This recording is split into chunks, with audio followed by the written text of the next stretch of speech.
Welcome to Leadership from the Cross with Pastor Scott Tom. This broadcast is devoted to taking your ministry and life to the next level. No matter what the level you are at, let us help advance your leadership skills. Leadership from the Cross is a ministry of Cross Christian Fellowship in Albuquerque, New Mexico. And now, Pastor Scott Tom.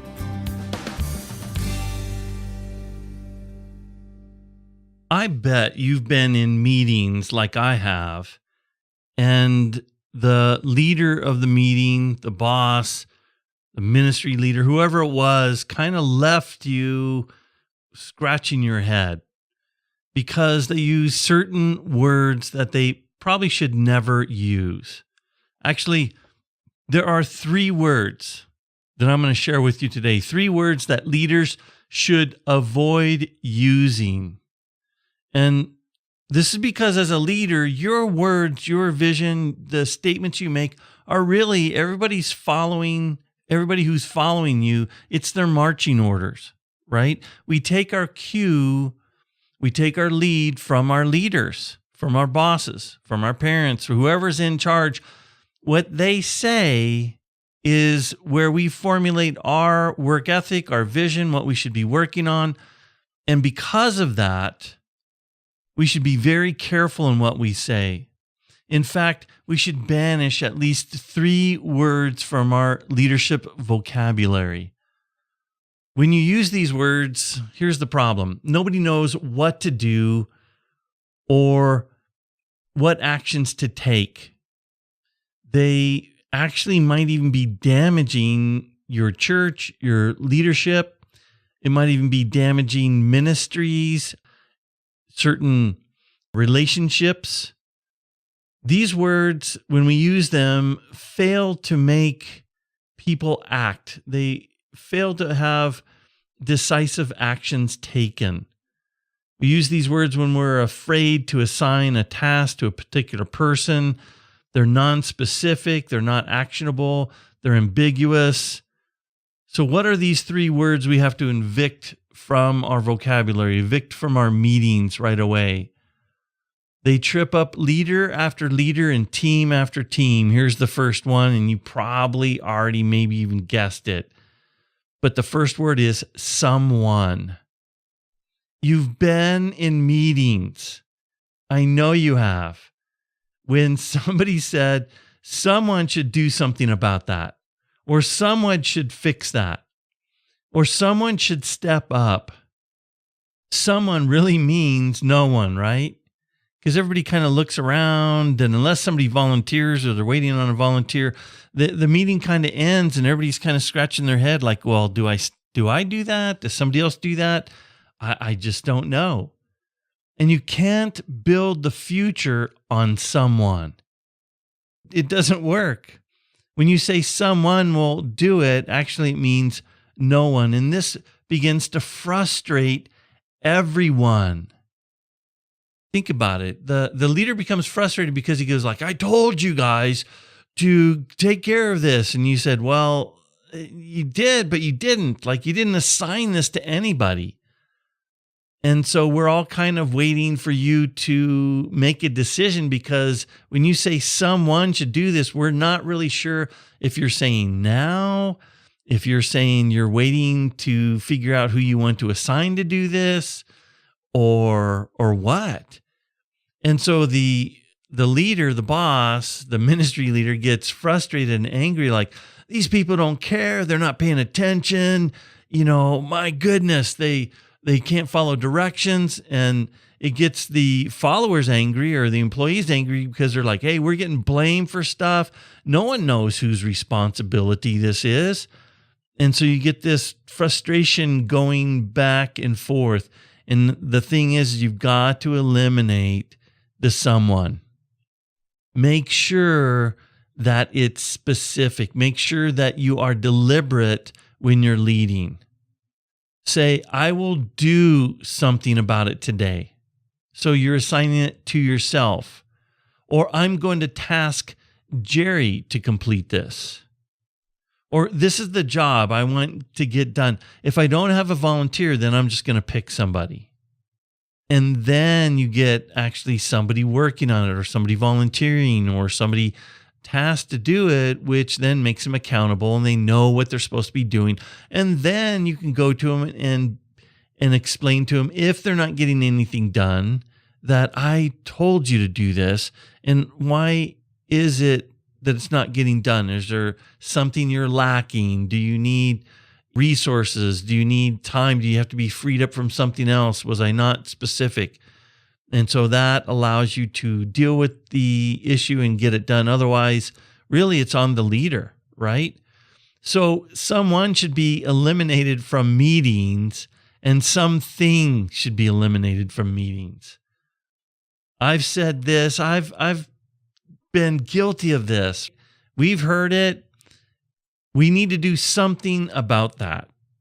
Well, that is just too vague. Everybody could agree, yeah, we do need that. But everybody's got their plate full or thinks that they have their plate full or don't want to step out and start doing something about it. And the leader, the owner, the boss goes, no, I didn't mean that. Well, it's a thing. It's something. I'm doing something. And that's what you asked for. If you're not specific, then people are going to do their thing. They're going to do what they think is the thing you want them to do. But it may not be at all. So it may not even fix the problem. It may exacerbate the situation. It may cause more problems than not. It may be the right thing, but because it's vague, people are afraid to step out. We have to be clear and specific.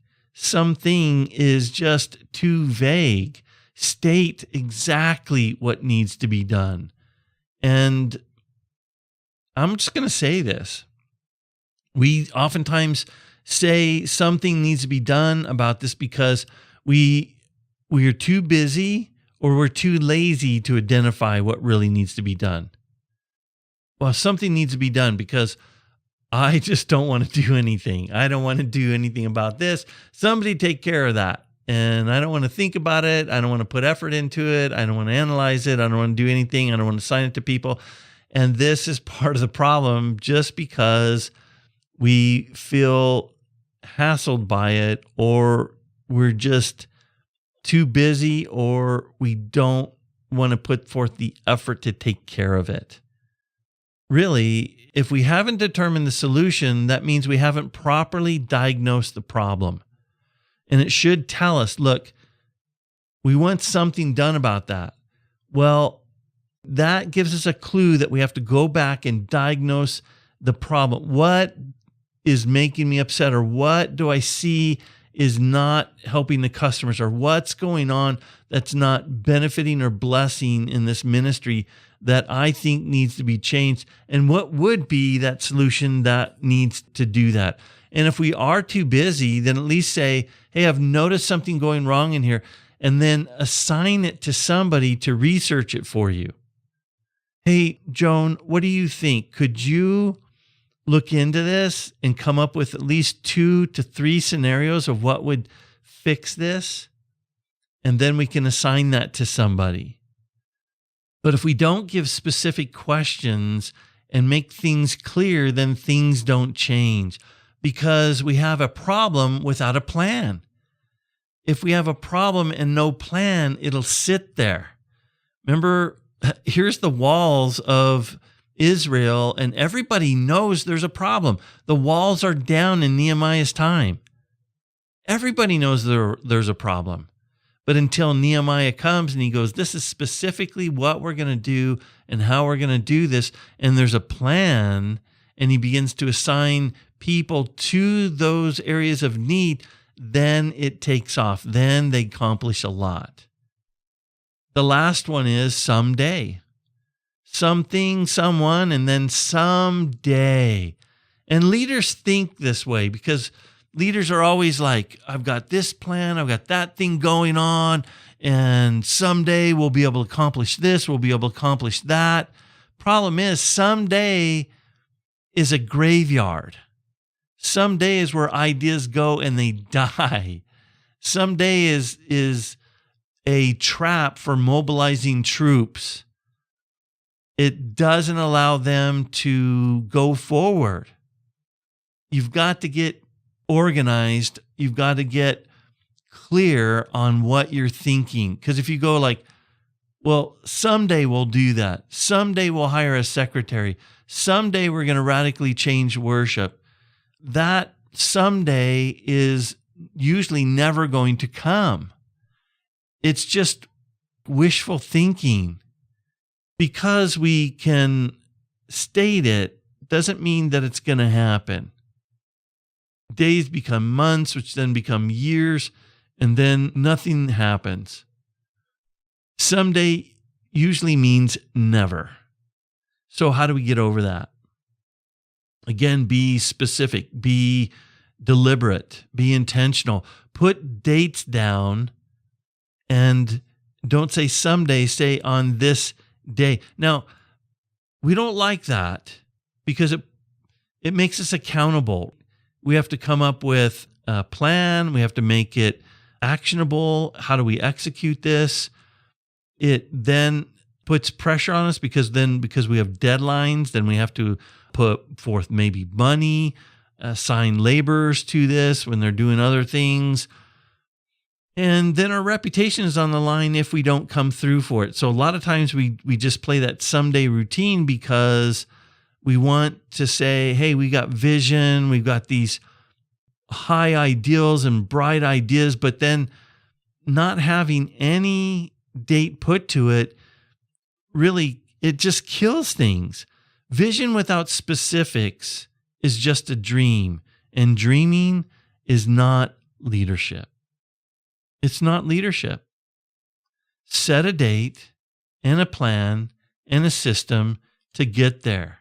Now, sometimes that's hard, right? And sometimes we have these super ideas that are just going to take a lot of time, a lot of effort. And wow, how can I even put a date to it or whatever? Then at least begin to break it down. In a sense, reverse engineer it. You want to have the idea as fully as you can think of it. In other words, like when you reverse engineer a product, and a lot of people do this, right? So they want to copy somebody's product and then change a few things so they don't get sued. That's not a good thing to do in the world in the sense if you're doing a business, right? But it's great if you're planning a event or something you want to get done for your ministry and you're saying, here's my template. Here's what I would like this to look like.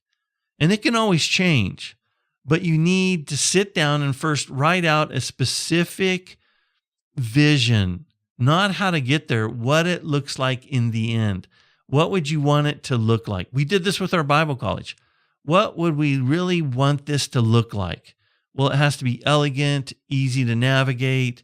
We want it to be interactive. We want people to go on there. We want people to get reminders. We want it to be fun. We want it to be engaging.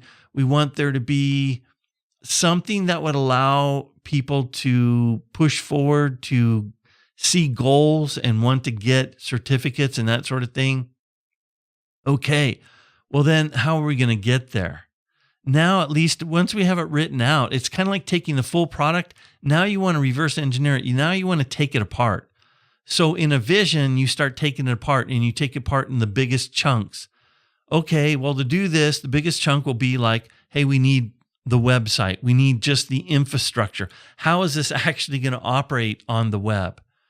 So we have a part of it that is hardware and software. We have another part of it that is intellectual property. What are we going to teach? And then you want deliverables. Now, we have these other things. We want engagements. We want other concerns. We want it to be easily, as far as to navigate it. So how are we going to accomplish that? And then you begin to break each one of those down in particular. So, gosh, we need a website, but to have a website, you need a web domain, a web presence, and you need some place to host it. So we need a hosting facility. Where are we going to put the audio files? Do we need a high-speed audio deliver server type of thing? Videos as well. Do we need a different video server? Are we going to use, a YouTube? Are we going to use our own? Are we going to get something like a Vimeo? how are we going to do that? And then you begin to break down each one of those, and you can research those if you need be.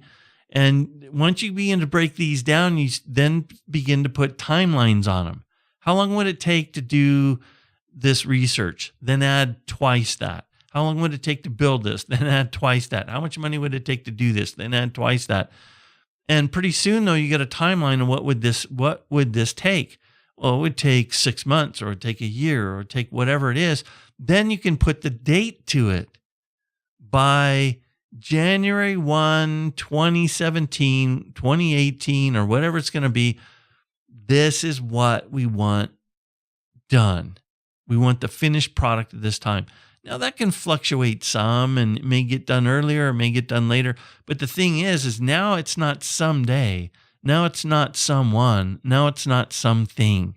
Now it's specific. Now it's attainable. Now there's a goal. Now there's a vision. Now we can propose this to people who are following, get them excited about it, because now they can say, I see it, and I can see how this would come together. And that's a lot of work, and we need to get on this. And maybe here's some solutions or some shortcuts that would work. If you begin doing this, then what's happening is you want to manage priorities, not so much the time. Just because I broke it out in time segments, make sure that you're not just managing time. Managing time means we try to, first of all, we technically can't manage time, right? Because time is finite. Time is out of our control. Everybody has the same amount of time as far as available to us, but limited to how long you're going to work, how long you're effective in your work. You can't really add days or numbers or whatever. We all have 24 hours in a day. So to manage time, what we usually mean by that is that we try to cram more into that. But that's not always efficient or effective. You want to be very effective. So you want to manage your priorities. What does that mean? If you manage your priorities, you can get more done faster and have the end product better, because if you do priorities, then you're setting everyone else up for the benefit. So let's say people were preparing the format and the intellectual property, but we really don't know the platform it's going to be on. So we don't know the server, these other things. So everybody's doing all this work, getting this information available, but then we go and we choose a server that doesn't use that format. And so everything's got to be converted from .mov to, a Flash movie instead of a Windows type of movie. And so now you've got extra time that you're putting in, because you left out a priority. The priorities are those things that are needful before other things, right? So we need to know the platform. We need to know what we're using. We need to know the software first. Then everything can be connected to that, because the other things can change. This can't. Once you start on this, it's not easy to change the platform. It's not easy to change the server. It's not easy to change these things. So set the priorities up first. And if you're working on the priorities, then it's easy to divvy out those things that are not priority, but are still important. And then you need to take those things which come up, which you didn't foresee, which usually comes up as either urgent or an emergency, and handle those things. Then you have everything go quickly. Now, something that's critical is more of an emergency. Something that's urgent isn't always an emergency. People can say, we need to have this done by the end of the month so that everything can continue, or we get our finances, or do whatever. And that's urgent. But an emergency is something that is critical for today and for the whole vision, and that needs to be settled now so that everything can go forward. It's the fire you need to put out. Well, that's your priority for today, and you don't know what some of those are until you begin to work on other priorities. Then you can assign teams, then you can assign people, then you can assign resources and be very specific in priorities, and then you've got a powerful work going on. Then things rock and roll, man. So it's those three things that really kill a vision, kill meetings, kill progress in any ministry, even in a family, in business, whatever. If you're saying someday, we're going to get this done, or someone should take out the trash, and then you come in later in the afternoon, the trash is still there. How come someone didn't take it out? Well, someone's on vacation, because we're just not specific. So those things allow us to be leaders, really. That's what a leader is. I mean, that's what we're looking for in a leader. Would you take command? Would you assign? Would you direct? Would you be specific? And that allows us to move forward. And it's okay if we make mistakes or don't know exactly, but at least we've got assignments. At least we're looking forward. At least we've got a vision, and at least we see it as attainable. We can reassess things as we go, but if we don't get specific, then you're not going anywhere. It's just a coffin for ideas. So those three things, eliminate them, and you'll be seen as an insightful leader, a decisive leader, and a lot of people will want to follow you. Yeah, you won't be perfect, but they'll be like, hey, things happen around this person. And that's what we want. We want things happening. We want God's activity around us. And power happens, and with activity, the Holy Spirit gets released, and ministries change, and things change, and people get excited because they're seeing change, and you run with it and go with it. Well, it's a shorter message today, which is okay, and I really appreciate you listening to Leadership from the Cross.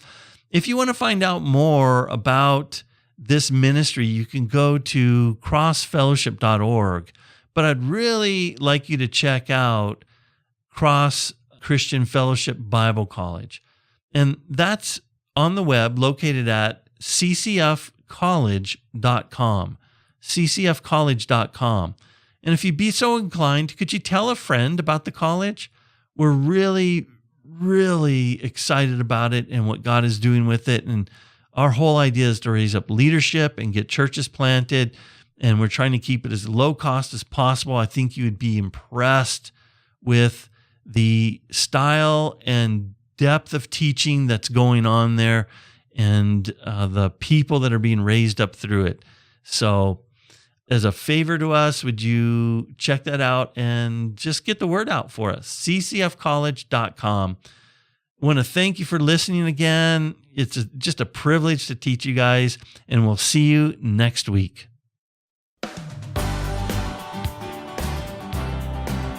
You have been listening to Leadership from the Cross with Pastor Scott Tom of Cross Christian Fellowship in Albuquerque, New Mexico.